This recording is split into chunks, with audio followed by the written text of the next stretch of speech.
Bangladesh tourism and hotels workers employees federation Cox's Bazar জেলার উদ্যোগে পর্যটন নগরী কক্সবাজারকে পরিষ্কার পরিচ্ছন্ন রাখা, ডেঙ্গু প্রতিরোধ ও প্লাস্টিক ব্যবহার বন্ধে সচেতনতামূলক বিচ ক্লিনিং কার্যক্রম অনুষ্ঠান পরিচালনা করা হয়েছে।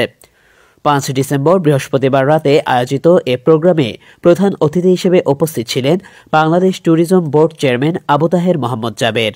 প্রধান অতিথির বক্তব্যে তিনি বলেন, বাংলাদেশে 1498টি পর্যটন আকর্ষণ আছে। এর মধ্যে সবচেয়ে বড় আকর্ষণ হচ্ছে কক্সবাজার।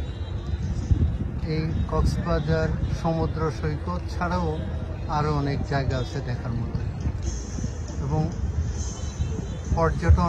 পর্যটক তখনই আসবে যখন একটি শহর সুন্দর হবে, পরিচ্ছন্ন হবে এবং এটি দেখার মতো হবে। সেজন্য আমরা মনে করি যে কক্সবাজার শহরটি পরিষ্কার রাখা খুব জরুরি।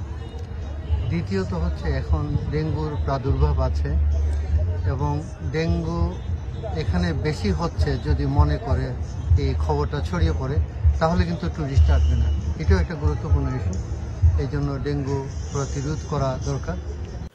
অন্যান্যদের মধ্যে বিশেষ অতিথি হিসেবে উপস্থিত ছিলেন Cox's Bazar tourist police super Mohammad Mahfuz Rahman, Bangladesh tourism বোর্ডের উপপরিচালক Mohammad Borhan Uddin, Bangladesh tourism and hotels employees federation কেন্দ্রীয় কমিটির আহ্বায়ক lion Mohammad Rashidur Rahman, Bangladesh tourism and hotels workers employees federation কক্সবাজারের নির্বাহী সদস্য ইমরান হোসেন নবী, নজরুল ইসলাম, লিটন পাল, পারভিন আক্তার প্রমুখ। নিউজ ডেস্ক, রামু খবর 24।